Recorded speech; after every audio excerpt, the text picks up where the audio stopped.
Good morning, everybody. This is Judith Echo. You're listening to Mad Love.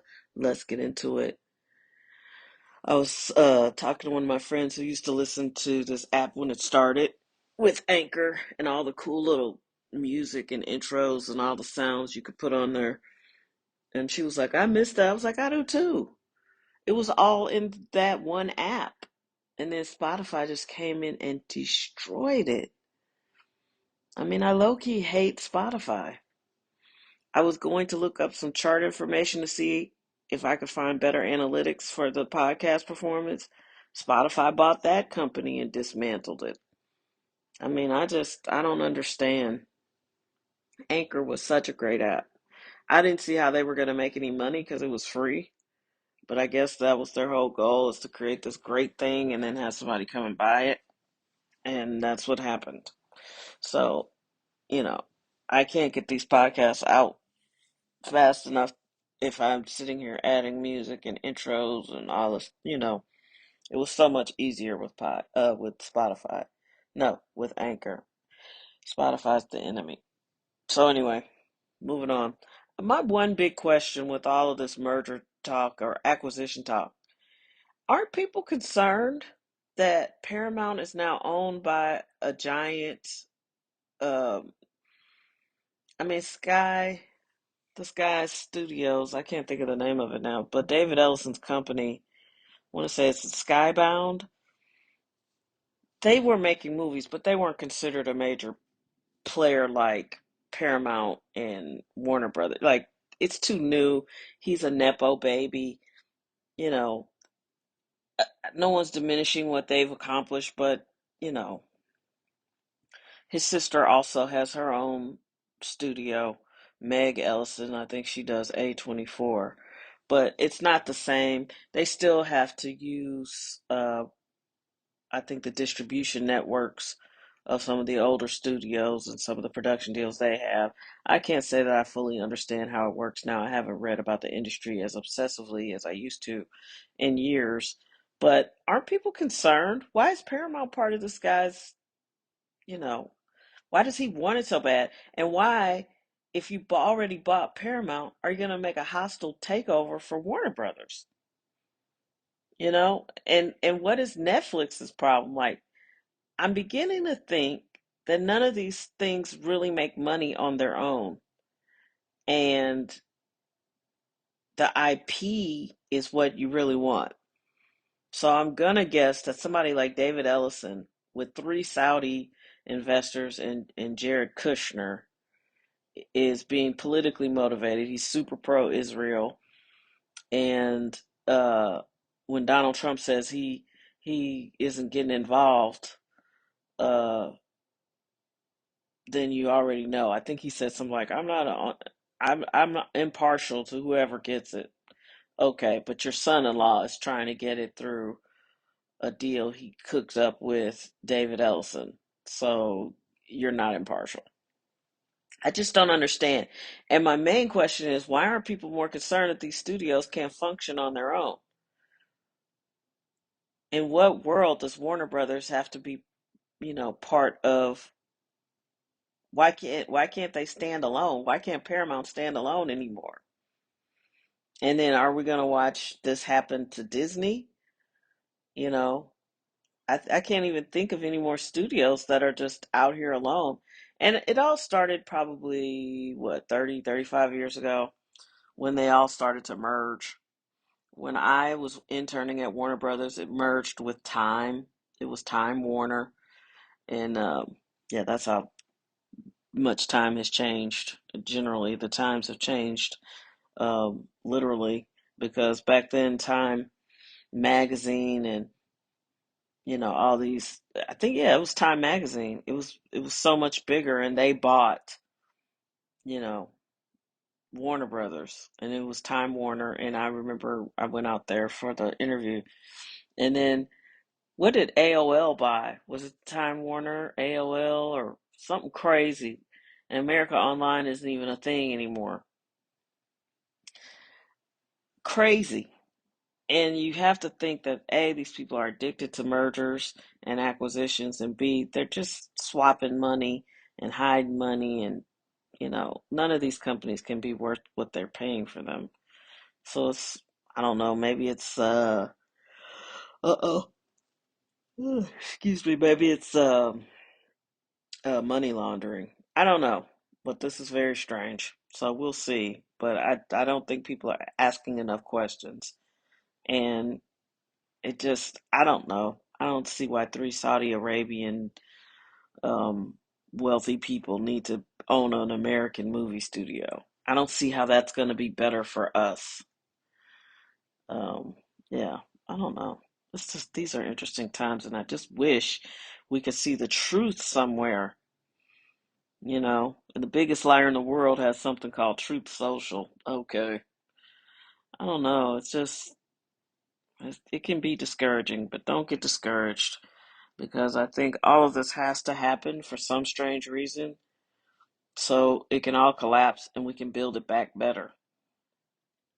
And yeah, I was talking to somebody the other day and I was like, what would the world be like without men? If women could be pregnant without men, like say you could just go to like some sort of Slurpee machine and get some sperm and make a baby, uh, what would the world be like? We do know for sure it would be a lot less violent. Because most violence that comes from women is over a man. I just don't get it. And I'm not anti-man. I like men. I used to say I love men, and I did used to love them. But now as you get older and you get into menopause and you see all the havoc they've wreaked, you know, who put them in charge? And please don't say God, because the Bible was interpreted by men. We know that. Those people did not live at the same time as Jesus, okay? It is an interpretation. But I'm just saying, like, and I think they put themselves in charge for that reason. Like, you know what? This world needs to be in charge by us. Yeah, write it down. Say God said it. You know, because that don't even feel natural. And there's like no women of power in the Bible, or their power is muted in some way, or you see them as powerful but not as powerful as the men. Feels like one giant psyop. And one day, it is my hope that women wake up and say, you know what? I got the power. We're the powerful ones. I think if aliens do exist and they were looking at us, they'd be like, this is wild, man. The people that are responsible for making these people, instead of worshiping them, they treat them like hot dog shit. Wonder what that's all about. That's what aliens are saying about us and the way we treat women in our society. They don't pay them enough money. Like they could be doing the exact same thing, but this money that they value, that is the currency, they give more to the man than they do to the woman, even if they are doing the exact same thing. Even even if it means they can't take care of the people they've created. I know it sounds nuts. I used to say that all the time on this podcast. Like if people were to describe Earth, they would be like, "What? Sounds like Game of Thrones." But this is true for that situation too. It sounds insane. Instead of worshiping and revering women, we live in a society that low key hates us. They almost like resent you. Oh yeah, you're gonna take time off to have a baby. Guess what, motherfucker? Ain't no planet if it ain't no, well, there is a planet, but there's no society if these people don't make people. You know what I mean? Like the toll it takes on a woman's body, the amount of work. I think mothers are amazing. I told you all that time I was in Whole Foods, and this was a younger, attractive woman. She had on her like her yoga outfit, and she's pushing a large child who's disabled in in a in like a wheelchair and pulling behind her grocery order that she's making, that she's shopping for. And I stopped her and I was like, you know what? I just got to tell you, you're amazing. Because her son, he was big. He wasn't like a baby. He was a disabled, like 9 or 10 year old. He was a big kid. And she was pushing him and she was pulling the groceries. And she was like, well, thank you. And I was like, no, I'm not kidding. Like, this is pretty amazing. I said, people talk about me because I take care of my mom. And she says, see, you get it. I said, yeah, but what you're doing right here, it's not like I'm pulling my mom through the grocery store. That's amazing. And then, like, are you going to get help at home to unload the groceries?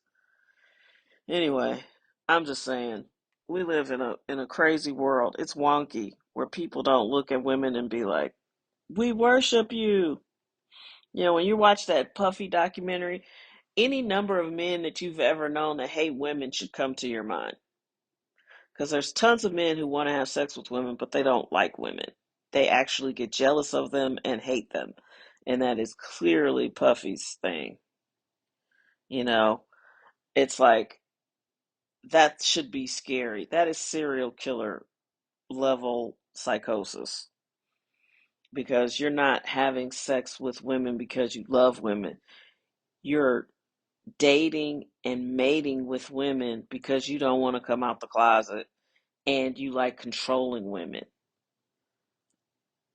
You know, so it makes me think there are any number of men out here who we talk about gold diggers as women. What about the men who are gold diggers that are stealing your light, your energy, your shine so they can advance their own situations?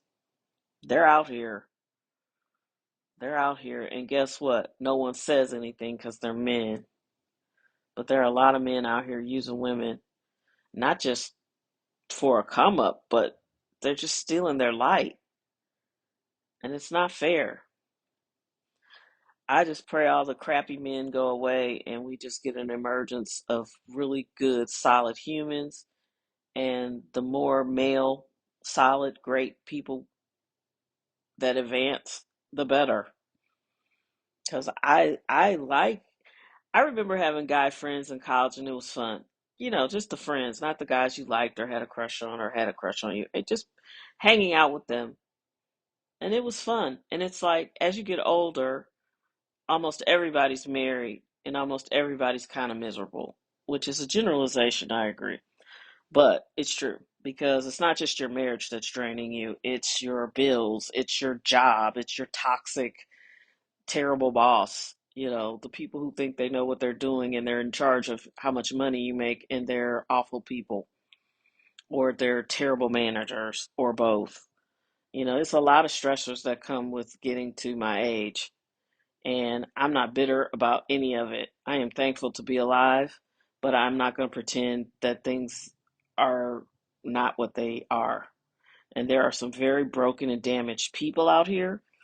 A lot of them are men, and they don't deal with their trauma, and they just go around dumping it on everybody else.